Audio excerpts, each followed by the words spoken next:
Hi friends, നമ്മുടെ class എയുടെ ഒരു വർക്കാണ് ഇപ്പോൾ ചെയ്യുന്നത്. ഒരു JLH-ൻ്റെ ക്ലാസ് എ ആംപ്ലിഫയറാണ്. ഏകദേശം ഒരു 10 വാട്ട്, നമുക്കൊരു 7 വാട്ട് പ്രതീക്ഷിക്കാം. അപ്പോൾ ഒരു ആമ്പ് നമ്മൾ ചെയ്യാനായിട്ട് പോവുകയാണ്. അപ്പോൾ അതിനകത്ത് നിലവിൽ നമ്മളിപ്പം ഇതിനകത്ത് PCB ഉൾപ്പെടെ കമ്പോണൻസ് ഒക്കെ ഇട്ട് നല്ല നമ്മുടെ നാട്ടിൽ കിട്ടാവുന്നതിൽ വെച്ച് ഏറ്റവും അത്യാവശ്യം വില ഉള്ള കമ്പോണൻസ് ആണ് ഇത്. ഇതിലും വില കൂടിയ കമ്പോണൻസ് ഉണ്ട്, പക്ഷെ നമ്മുടെ ബഡ്ജറ്റ് അനുസരിച്ച് നമുക്ക് അത് കുറച്ച് കോംപ്രമൈസ് ചെയ്യേണ്ടി വരും. ഇപ്പം നിലവിൽ ഇട്ടിരിക്കുന്നത് അത്യാവശ്യം നമ്മുടെ നാട്ടിൽ കിട്ടുന്ന നല്ല കമ്പോണൻസ് ആണ്. അപ്പോൾ ഇതിനകത്ത് ഇപ്പം നിലവിൽ ക്യാബിനറ്റ് ഞാൻ ചെയ്തു. ഈ ക്യാബിനറ്റിന് 2800 രൂപയാണ് പ്രൈസ് വരുന്നത്. ഈ രണ്ട് ഹീറ്റ് സിങ്കിനും കൂടെ ഏകദേശം ഒരു 2000-ന് മുകളിൽ അതും വരുന്നുണ്ട്. ഏകദേശം ഒരു 4500 4600 രൂപയുടെ മുതലാണ് ഇപ്പോൾ ഈ ഇത്രയും കാണുന്നത്. പിന്നെ സെപ്പറേറ്റ് ഈ ബോർഡിനും ഏകദേശം എനിക്ക് തോന്നുന്നു എങ്ങനെ നോക്കിയാൽ ഇതിൻ്റെ ബോർഡിൻ്റെ കോസ്റ്റും പവർ സപ്ലൈയുടെ കോസ്റ്റ് എല്ലാം കൂടെ അതും ഏകദേശം നമുക്കൊരു 1800 രൂപ 2000 രൂപ അത് പ്രതീക്ഷിക്കാവുന്ന ഒരു കാര്യം തന്നെയാണ്. അപ്പോൾ നമ്മളിപ്പോൾ ചെയ്യാൻ പോകുന്നത് ട്രാൻസ്ഫോമർ വച്ച് പിടിപ്പിക്കുക എന്നുള്ളതാണ്. ഫസ്റ്റ് ചെയ്യുന്ന കാര്യം ട്രാൻസ്ഫോമർ വെച്ച് പിടിപ്പിക്കുക എന്നുള്ളതാണ്. പിന്നെ ഇത് നമുക്ക് ഈ ഒരു ഭാഗത്തായിട്ടാണ് വരുന്നത്. അപ്പോൾ നമ്മളതും ചെയ്യുന്നുണ്ട്. അതായത് ലാസ്റ്റ് നമ്മൾ പിടിപ്പിക്കുന്നുള്ളൂ. നമ്മളിപ്പോൾ ചെയ്യുന്നതെന്ന് വെച്ചാൽ ട്രാൻസ്ഫോമറാണ്. ഇതാണ് ട്രാൻസ്ഫോമർ. ഈ ട്രാൻസ്ഫോമർ നമ്മൾ 2 വരുന്നുണ്ട്. 2 ചാനലിന് വേണ്ടി സെപ്പറേറ്റ് 2 നമ്മൾ കൊടുക്കുന്നുണ്ട്. അപ്പോൾ അത് കൊടുത്തിട്ടാണ് നമ്മളിത് ചെയ്യുന്നത്. അപ്പം ഇത് ഈ ഫുട്ടുണ്ട്, ഈ ഫുട്ട് നമുക്ക് ഇതിൻ്റെ അടിയിൽ വരുന്നതാണ്. അപ്പം ഈ ഒരു ഫൂട്ടിൻ്റെ കൂടെ ചേർന്നിട്ടാണ് ഇതിൻ്റെ ഒരു ഹോള് വരുന്നത്. അപ്പോൾ നമ്മൾ അതാദ്യം സെറ്റ് ചെയ്ത് വയ്ക്കണം. ആ ഫൂട്ട് വയ്ക്കണമെന്നുണ്ടെങ്കിൽ ട്രാൻസ്ഫോമർ വയ്ക്കണം, എന്നാൽ മാത്രമേ നമുക്ക് ഫൂട്ട് വയ്ക്കാൻ പറ്റത്തുള്ളൂ. അപ്പം അങ്ങനത്തെ ഒരു അവസ്ഥയിലാണ് ഇപ്പോൾ ഉള്ളത്. അപ്പോൾ നമുക്ക് അതൊന്ന് സെറ്റ് ചെയ്യാം. ഞാനത് സെറ്റ് ചെയ്തിട്ട് നിങ്ങൾക്ക് കാണിക്കാം. ഓക്കെ ഫ്രണ്ട്സ്, നമ്മളിപ്പോൾ ഇവിടെ ആ ഒരു ഫീറ്റ് ഇവിടെ പിടിപ്പിച്ചിട്ടുണ്ട്. നിങ്ങൾക്ക് കാണാമോ? ഓക്കെ, അത് കാണിക്കാം. ഈ ഒരു ഫീറ്റ് ഇവിടെ പിടിപ്പിച്ചിരിക്കുകയാണ്. ഇതിൻ്റെ തൊട്ട് മറു സൈഡിൽ ട്രാൻസ്ഫോമറാണ്. അപ്പോൾ ഞാൻ ജസ്റ്റിനെ വച്ചിട്ടുള്ളൂ. അതൊന്ന് ടൈറ്റ് ചെയ്ത് വയ്ക്കേണ്ടതായിട്ടുണ്ട്. അപ്പോൾ നമുക്കതൊന്ന് ടൈറ്റ് ചെയ്തെടുക്കാം. ഞാനിത് സ്ക്രാച്ചൊന്നും വരാത്ത രീതിയിൽ ആണ് ചെയ്യുന്നത്. അതുകൊണ്ടാണ് ഇതിൻ്റെ ഫ്രണ്ടിൽ ഒരു ന്യൂസ് പേപ്പർ വെച്ച് മറച്ച് വെച്ചിരിക്കുകയാണ്. കാര്യം എന്ന് വെച്ചാൽ ഇതിൽ സ്ക്രാച്ച് വരാൻ പാടില്ലല്ലോ. അത് കൊടുക്കുന്ന സമയത്ത് നല്ല ക്ലിയർ ആയിട്ട് കൊടുക്കണം. അപ്പം അതുകൊണ്ട് ഞാൻ സ്ക്രാച്ച് വരാത്ത രീതിയിലാണ് ഇപ്പോൾ അത് ചെയ്യുന്നത്. അപ്പോൾ ഈ ഒരു ഫീറ്റ് ഞാനിവിടെ മുറുക്കി അത്യാവശ്യം നല്ല രീതിയിൽ ടൈറ്റ് ആയിട്ടുണ്ട്. അപ്പോൾ ഇതുപോലെ തന്നെയാണ് താഴെ നമുക്ക് ചെയ്യാനുള്ളത്. താഴെ ഈ ഒരു ട്രാൻസ്ഫോമറിനെ നമ്മൾ ഇതുപോലെ അകത്ത് മുറുക്കണം. ഞാൻ അത് മുറുക്കിയതിന് ശേഷം ഇതിൻ്റെ ഉള്ളിലുള്ള ഒരു അവസ്ഥ ഞാൻ എന്താണ് ചെയ്തതെന്നുള്ളത് നമുക്കൊന്ന് കാണാം. അപ്പോൾ ഞാൻ ഈ ഒരു ട്രാൻസ്ഫോമറോട് മുറുക്കിയിട്ട് വരാം. കാര്യം ഇതൊക്കെ മുറുക്കുന്ന കാണിച്ചു കഴിഞ്ഞാൽ വീഡിയോ ഒരുപാട് ലെങ്തി ആവും. അപ്പോൾ അതുകൊണ്ടാണ് ഞാൻ ഇതൊക്കെ വച്ച് പിടിപ്പിക്കുന്നത് കാണിക്കാതെ. പിന്നീട് ഓക്കെ ഫ്രണ്ട്സ്, അപ്പോൾ നമ്മൾ ട്രാൻസ്ഫോമർ വച്ച് പിടിപ്പിക്കുകയാണ്. ഇതാണ് 2 ട്രാൻസ്ഫോമർ 2 സൈഡിലായിട്ട് വച്ച് പിടിപ്പിക്കുകയാണ് ചെയ്യുന്നത്, ഫിറ്റ് ചെയ്ത് വെക്കുകയാണ് ചെയ്യുന്നത്. അപ്പോൾ അതിൻ്റെ ഫൈനലായിട്ട് ഇത് ജസ്റ്റ് ഒന്ന് സ്ക്രൂ മുറുക്കി എടുക്കുന്നതിന് വേണ്ടിയിട്ട് ആണ് ഞാനിപ്പോൾ ചെയ്തു. ആ ഒരു വർക്കാണ് ചെയ്തുകൊണ്ടിരിക്കുന്നത്. സ്ക്രൂ ഒന്ന് മുറുക്കണം, ബാക്ക് സൈഡിലുള്ള ഫീറ്റ് ഒന്ന് കൃത്യമായിട്ട് പിടിപ്പിക്കണം. അത്യാവശ്യം നല്ല വെയിറ്റ് ഉണ്ട്. ഇപ്പം തന്നെ ഒരു 6 കിലോയ്ക്ക് മുകളിൽ വെയിറ്റ് കാണും. അപ്പോൾ ആ ഫീറ്റ് ഞാൻ പിടിപ്പിച്ചേക്കാണ്. ട്രാൻസ്ഫോമർ വെച്ചിട്ടുണ്ട്. ഇതാണ് ട്രാൻസ്ഫോമറിൻ്റെ ഉൾവശം. ഈ ഒരു രീതിയിലാണ് വരുന്നത്. ആംപ്ലിഫയറിൻ്റെ ഉൾവശം ഈ ഒരു രീതിയിലാണ് ഇപ്പം ഇരിക്കുന്നത്. അപ്പോൾ ഇത്രയും വർക്കാണ് നമ്മൾ ഇന്ന് ചെയ്യുന്നത്. കൂടുതലായിട്ട് ഒരു വർക്ക് ചെയ്യുന്നില്ല. ജസ്റ്റ് അല്ലെങ്കിൽ നമുക്കൊരു പവർ സപ്ലൈയും കൂടെ ഒന്ന് ഇതിനകത്ത് വെച്ച് പിടിപ്പിക്കാം. ഒരു പ്രശ്നം എന്ന് വെച്ചാൽ പവർ സപ്ലൈയിൽ ഒരു സ്പേസറിൻ്റെ കുറവുണ്ട്. ഈ ഒരു സ്പേസർ വാങ്ങി വയ്ക്കേണ്ടതായിട്ടുണ്ട്. അപ്പോൾ ഒരു സ്പേസർ ഞാൻ നോക്കട്ടെ. എന്തായാലും അതും കൂടെ അതിനകത്ത് ഫിറ്റ് ചെയ്ത് കുറച്ച് വർക്ക് തീർന്നു കിട്ടും. അപ്പോൾ നമുക്ക് ഒരു കാര്യം ചെയ്യാം, അതും കൂടെ ഒന്ന് സെറ്റ് ചെയ്യാം. അപ്പോൾ ഇത് ഇത്രയും ഓക്കെ ആണ്.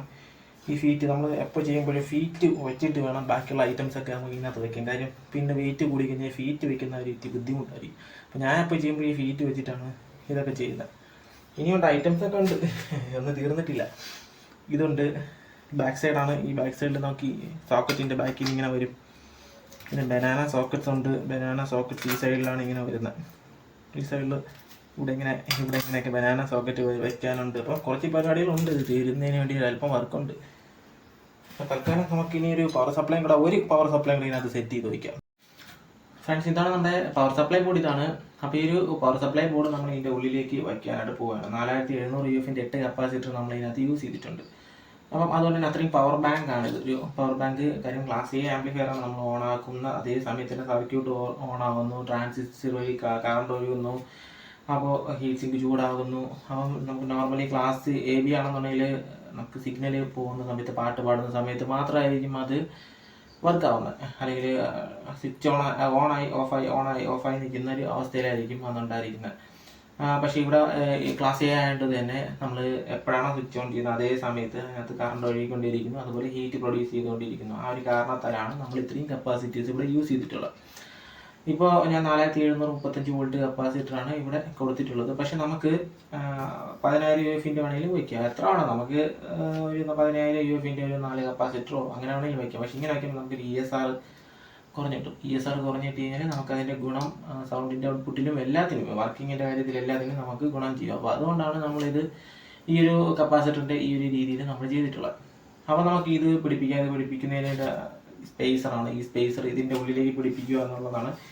അപ്പോൾ അത് ഉള്ളിലേക്ക് വയ്ക്കുന്നതിന് വേണ്ടി ഈ നട്ട് ബാക്കിൽ കൂടെ ഉള്ള ഹോളിൽ കൂടെ അകത്തോട്ടെടുക്കുകയും ഇത് മുറുക്കി വയ്ക്കുകയും ചെയ്യുന്നു. ആ പ്രോസസ്സാണ് നമ്മൾ ചെയ്യാനായിട്ട് പോകുന്നത്. അപ്പോൾ നമുക്ക് അടുത്ത ആ ഒരു പ്രോസസ്സ് ചെയ്യാം. ഓക്കെ, നമ്മൾ ആ സ്പേസറിൻ്റെ ഉള്ളിലോട്ട് പിടിപ്പിച്ചു. അപ്പോഴാണൊരു പ്രശ്നം പറ്റിയത്. വേറെ ഒന്നുമല്ല, ചെറിയ സ്ക്രൂ ഇല്ല. ഈ സ്ക്രൂ ഇനി വാങ്ങിച്ചാലേ ഉള്ളൂ. അപ്പോൾ ഓക്കെ, തൽക്കാലം ഞാൻ വർക്ക് ഇവിടെ നിർത്തുകയാണ്. ഇപ്പോൾ ഞാൻ ജസ്റ്റ് സ്പേസർ, ഇപ്പം ഞാനാണ് ക്യാമറ എടുക്കുന്നത്, ഞാൻ മാത്രമാണ് ഇവിടെ ഉള്ളത്. എൻ്റെ വീട്ടിൽ അനിയനോ അനിയത്തിയോ ആരും ഇല്ല. അപ്പം ഞാനാണ് ക്യാമറ എടുക്കുന്നത്, ഞാൻ തന്നെയാണ് ഈ വർക്ക് ചെയ്യുന്നത്, ഞാൻ തന്നെയാണ്. അപ്പോൾ എല്ലാം കൂടെ ആകുമ്പോൾ ഉള്ള ചെറിയ ബുദ്ധിമുട്ടുണ്ട്. അപ്പോൾ അതുകൊണ്ട് നിങ്ങൾ ക്ഷമിക്കുക എന്നുള്ളതാണ് ഞാൻ ഉദ്ദേശിച്ചത്. ഞാൻ ആംപ്ലിഫയർ നിങ്ങളുടെ അടുത്തേക്ക് കൊണ്ടുവരും. അത് ഞാൻ ചെയ്തതെന്ന് വെച്ച് കഴിഞ്ഞാൽ ഈ കാണുന്ന 4 സ്പേസർ ഞാൻ പിടിപ്പിച്ചു. ഈ 2 ട്രാൻസ്ഫോമർ പിടിപ്പിച്ചു. അതിൻ്റെ ബാക്കിൽ ഹോൾ ഇട്ടിട്ടാണ് നമ്മളിത് സ്പേസർ വെച്ചിട്ടാണ് പിടിപ്പിച്ചിട്ടുള്ളത്.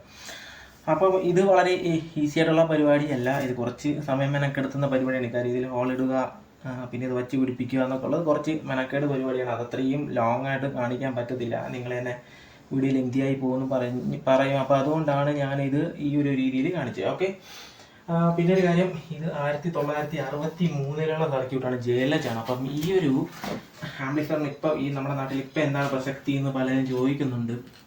അതിനുള്ള കാരണം സ്റ്റീരിയോ സൗണ്ടാണ്. ലെഫ്റ്റ് റൈറ്റ് പാട്ട് കേൾക്കുന്നതിന് ഏറ്റവും സുഖം ലെഫ്റ്റ് റൈറ്റ് തന്നെയാണ്, അല്ലെങ്കിൽ സ്റ്റീരിയോ തന്നെയാണ്. അത് നമുക്ക് എത്ര ഡോൾബി വന്നാലും, എത്ര DTS ഉണ്ടെങ്കിലും, എത്ര ലേറ്റസ്റ്റ് ആയിട്ടുള്ള ടെക്നോളജികൾ വന്നാലും നമുക്ക് ഒരിക്കലും ഈ ഒരു സ്റ്റീരിയോ ആംപ്ലിഫയർ ആയിട്ട് നമുക്ക് അതിനൊന്നും കമ്പയർ ചെയ്യാൻ പറ്റത്തില്ല. കാര്യം സ്റ്റീരിയോ ആംപ്ലിഫയറിൽ പാട്ട് കേൾക്കുന്നതിന് ഒരു പ്രത്യേക സുഖമുണ്ട്. പ്രത്യേകിച്ച് ക്ലാസ് എയിലാകുമ്പം കുറച്ച് കുറഞ്ഞ ഓളയത്തിൽ പാട്ട് കേൾക്കുന്ന പ്രത്യേക സുഖമാണ്. പക്ഷെ അത് ഓളയം കൂടി വരുമ്പോൾ, അല്ലെങ്കിൽ നമ്മൾ ഓളയം കൂട്ടിയെടുക്കുന്ന സമയത്ത് ക്ലാസ് എ ബിയും ക്ലാസ് എയും ഒരുപോലെ പാട്ട് പാടുന്നതായിട്ടാണ് എനിക്ക് ഫീൽ ആയിട്ടുള്ളത്. പക്ഷേ എങ്ങനെ നോക്കിയാലും നമുക്ക് ഓളയം കുറച്ച് വെച്ചിട്ടൊരു ബെഡ്റൂമിനകത്ത്, അല്ലെങ്കിൽ ഒരു സമാധാനപരമായിട്ട് ഇരിക്കുന്ന, ഒരു മനസ്സിന് കുറച്ച് ആശ്വാസം കിട്ടണം എന്നൊക്കെ തോന്നിയിട്ട് നമ്മൾ ഇരിക്കുന്ന സമയത്ത് നമുക്ക് ക്ലാസ് എയിൽ ഒരു പാട്ട്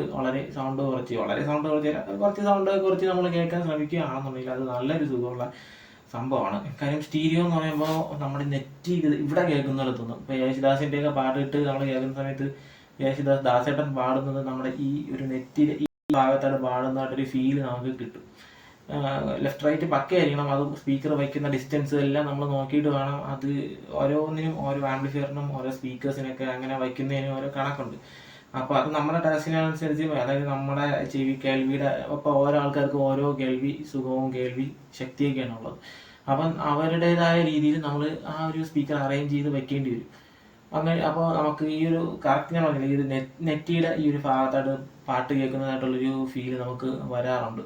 ആ ഒരു ഫീല് കിട്ടുന്ന ആ ഒരു സുഖം എന്ന് വെച്ച് കഴിഞ്ഞാൽ അത് വേറെ ഒരു ഇതാണ്.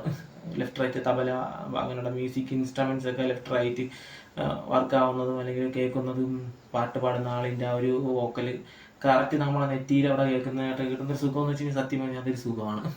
അത് പഴയ പാട്ടുകൾ. ഇപ്പം നമുക്ക് പുതിയ പാട്ടുകൾ കേട്ടിട്ട് ക്ലാസ്സിക്കൽ കേട്ടിട്ട് വലിയ കാര്യമൊന്നുമില്ല.